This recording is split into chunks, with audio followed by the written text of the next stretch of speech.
السلام علیکم ورحمۃ اللہ۔ میرے پاکستانیوں، جو امریکہ کی جانب سے لیٹسٹ سٹیٹمنٹ آئی ہے وہ یہ آئی ہے کہ پاکستان نے آسیہ ملونہ کو رہا کیا۔ ہم اس بات کا خیر مقدم کرتے ہیں، یہ سٹیٹمنٹ آئی۔ اور پھر یہ کہا گیا کہ اس کے علاوہ 40 لوگ، پہلے کہا گیا تھا کہ 80 کے قریب لوگ ہیں، ابھی 40 مین لوگوں کی نشاندہی کی گئی کہ وہ بھی جو گستاخی کے مرتکب ٹھہرے یا آرٹیکل نمبر 295C کے تحت جنہیں پکڑا گیا ہے انہیں رہا کیا جائے، ریلیجس ایکسٹریمزم کو ختم کیا جائے۔ اور اس طرح کی ریلیجس ایکسٹریمزم ان کے نزدیک یہ ہے کہ اگر آپ ناموس رسالت کے حق میں بات اٹھاتے ہیں، آواز اٹھاتے ہیں، تو یہ ریلیجس ایکسٹریمزم ہے، یہ انتہا پسندی ہے مغرب کے نزدیک۔ پھر آپ سے کہا گیا کہ جی سزائے موت کے قانون کو ختم کیا جائے، اور آپ کا فارن منسٹر یہ بیان دیتا ہے کہ جناب یہ پاکستان اور امریکہ اور پھر پاکستان اور برطانیہ کے درمیان حائل رکاوٹیں ہیں جو سزائے موت ہے، لہٰذا اسے ختم کیا جائے، اور اس پہ ہم لوگ قومی اسمبلی میں اسے لے کے جائیں گے اور اس پر بحث کی جائے گی۔ جناب آپ یہ یاد رکھیں، اگر سزائے موت پہ پابندی لگائی جاتی ہے تو سزائے موت کسے دینا بنتی تھی؟ شکیل آفریدی کو، جس نے پاکستان میں ایبٹ آباد میں جو آپریشن ہوا تھا اس کے سارے سراغ بتائے تھے امریکہ کو، پاکستان کی سالمیت پہ حملہ کروانے میں وہ شخص اپنا کردار ادا کر چکا تھا۔ سزائے موت بنتی ہے تو کلبھوشن یادو کی بنتی ہے۔ اس کے اگر رکوایا گیا تو پاکستان کا امیج کتنا ڈاؤن ہوگا، انڈیا کتنا سر چڑھ کے بولے گا اور کہے گا دیکھو جی ہم لوگ دہشت گردی بھی کر رہے ہیں پاکستان میں اور پاکستان کچھ نہیں کر سکا۔ اور پھر جب گستاخوں کو یوں رہا کیا جائے گا تو انہیں اور زبانیں لگ جائیں گی۔ جنرل ضیاء کے دور میں 1-2 کیسز اس طرح کے ہوئے تھے جس میں ریپ کیا گیا تھا بچوں کا، تو جن لوگوں نے ریپ کیا تھا انہیں غالباً دھوبی گھاٹ، فیصل آباد میں یا ایک اس طرح کے کوئی پبلک ایریاز تھے جہاں عوام کو اکٹھا کر کے سر عام پھانسی دی گئی تھی۔ تو اس کے بعد پورے اس 8-10 سال کا جو آگے کا ٹینیور تھا جنرل ضیاء کا، اس میں کوئی اس طرح کی پھانسی نہیں دی گئی تھی، اس میں کوئی اس طرح کا واقعہ ہی پیش نہیں آیا تھا کہ جس پہ پھانسی کی نوبت ہوتی۔ لہٰذا 2-4 گستاخوں کو بھی اگر آپ فی الفور ٹانگ دیتے ہیں جن پر فرد جرم عائد ہو چکا ہے، سر عام پھانسی دے دیتے ہیں، تو اس کے بعد کوئی شخص جرت نہیں کرے گا پاکستان میں بیٹھ کے اس طرح کی کوئی بات کرنے کی۔ ایون پاکستان سے باہر بیٹھ کے کوئی اس طرح کا بندہ بات نہیں کر سکے گا جو کہ پاکستان میں رہتا ہو اور باہر گیا ہو، ان کا اقامے لیے ہوں یا ان لوگوں نے ویزا لیے ہوں، وہاں کی نیشنلٹی لی ہو، کیونکہ اسے پتہ ہے کہ اس کا خاندان ادھر موجود ہے، حکومت جا کے انہیں پکڑے گی اور پھر ہمیں پریشرائز کیا جائے گا۔ اب حل یہی ہے کہ جتنے گستاخ پاکستان کے ہیں، پاکستان میں رہتے ہیں اور کبھی جرمنی میں بیٹھ کے، کبھی سوئٹزرلینڈ میں بیٹھ کے، کبھی برطانیہ میں بیٹھ کے حضور علیہ السلام کے خلاف عرضہ سرائی کر رہے ہیں، ایسے لوگوں کو بڑے آرام سے ہمارا فارن آفس اور ہمارا جو انٹیریئر منسٹری ہے یہ بڑے آرام سے ان کو پکڑ سکتی ہے، ان کے گھروں تک جا سکتی ہے، جا کے ان کا ریکارڈ نکال سکتی ہے، اور بڑے طریقہ کار ہوتے ہیں۔ جس طرح سے فالس فلیگ آپریشن کر کے ایک معصوم بندے کو مار آتے ہیں اور یہ جعلی پولیس مقابلوں میں مار آتے ہیں اپنے سیاسی دشمنوں کو، تو آپ حضور کے دشمنوں کو پراپر قانونی طور پہ ہی سزا دے دو یار۔ اگر جعلی پولیس مقابلوں میں نہیں مروانا، آپ قانونی طور پہ جب ان پہ 295C کا عائد ہو چکی ہے فرد جرم، تو انہیں پھانسی دو۔ ایک چیز میں آپ کو بتانا چاہتا ہوں، یہود و نصارہ کبھی بھی آپ سے راضی نہیں ہوں گے۔ آپ آج ایک نہیں سارے گستاخوں کو بھی چھوڑ دیں پھر بھی یہ راضی نہیں ہوں گے۔ آپ پاکستان کے تمام چیزیں گروی رکھوا دیں پھر بھی راضی نہیں ہوں گے۔ یہ اینڈ ٹائم پہ آپ سے یہی کہیں گے جناب اپنی بیٹی ہمارے حوالے کرو جس طرح عافیہ صدیقی حوالے کی، اپنی بہن ہمارے حوالے کرو جس طرح عافیہ صدیقی ہمارے حوالے کی، ہم تمہارے بچوں کو کچل کے چلے جائیں گے اسلام آباد کی سڑکوں پہ کرنل جوزف کی صورت میں، تم پھر ہمیں رات کی تاریکی میں نور خان ایئر بیس سے واپس سلوٹ مار کے بھیج دینا کیونکہ ہم تمہارے آقا ہیں، تم ہمارے غلام ہو۔ یہ کبھی آپ سے راضی نہیں ہوں گے۔ یہ پھر آپ کے ساتھ یہ کریں گے کہ جناب ریمنڈ ڈیوس کی صورت میں آپ کے 2 بچوں کو قتل کر کے چلے جائیں گے اور آپ ان کا کچھ نہیں بگاڑ سکیں گے، اور یہ جا کے دا کنٹریکٹر کتاب میں یہ لکھیں گے کہ پاکستانی $10 پہ اپنی ماں بیچنے کو تیار ہوتا ہے۔ پاکستان کی عزت، پاکستان کی حرمت کو پارا کر دیں گے۔ یہ یہود و نصارہ آپ سے کبھی راضی نہیں ہوں گے۔ آپ بے شک دوبارہ کئی ممتاز قادری ہیں، ان سب کو پھانسی دے دی جائے۔ جو ممتاز قادری کو تو خیر ایک اپنا مقام ہے، ان سے کوئی مقابلہ کر ہی نہیں سکتا۔ اللہ تعالیٰ ان کے درجات بلند فرمائے اور ان کے صدقے ہمیں بھی وہ مقام عطا فرمائے۔ اینی ہاؤ جو بھی ممتاز قادری جیسا عمل کرے گا، کسی گستاخ کو مارے گا، اسے دوبارہ پھانسی دلوا دی جائے، پھر بھی یہ لوگ آپ سے راضی نہیں ہوں گے۔ جتنے گستاخ ہیں انہیں رہا کر دو، یہ راضی نہیں ہوں گے۔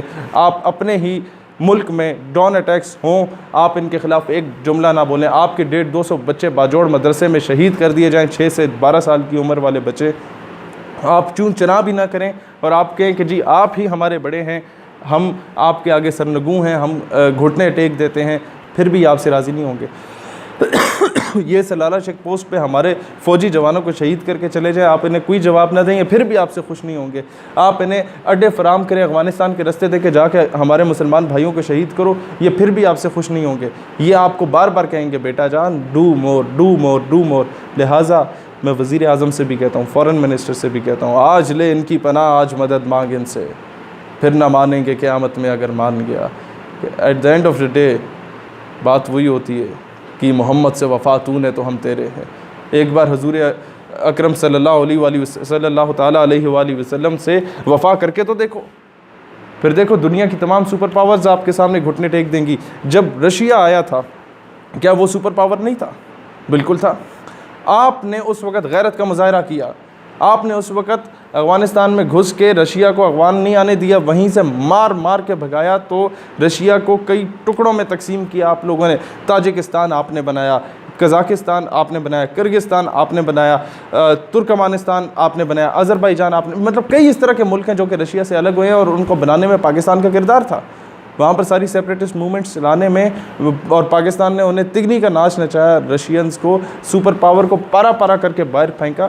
Pakistan can do that without using their nuclear power. Pakistan can do that, just you have to be brave, just you have to be a غیرت مند مسلم،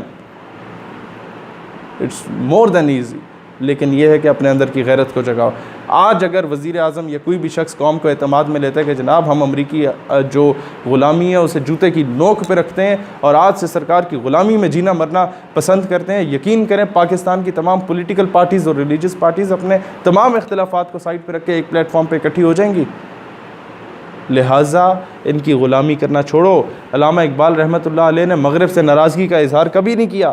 علامہ اقبال رحمۃ اللہ علیہ نے بڑا کلیئرلی کہا کہ یورپ کی غلامی پہ رضامند ہوا تو، مجھ کو گلا تجھ سے ہے یورپ سے نہیں ہے، کہ اس کی غلامی تو تم نے کی۔ جب تک آپ اپنی سی وی اٹھا کے کسی پنڈ کے چودھری کے پاس نہیں لے کے جاتے کہ جناب میں آپ کا مزارہ بننا چاہتا ہوں، میں آپ کا نوکر بننا چاہتا ہوں، میں آپ کا کمی بننا چاہتا ہوں، پنڈ کا چودھری آپ کو خامہ خواہ میں کمی تھوڑی بناتا ہے۔ آپ تو خود جا کے اس کے کھیتوں میں ہل چلاتے ہیں، آپ تو خود جا کے اس کے آگے بھیک مانگتے ہیں۔ لہٰذا امریکہ کا کمی بننا چھوڑو۔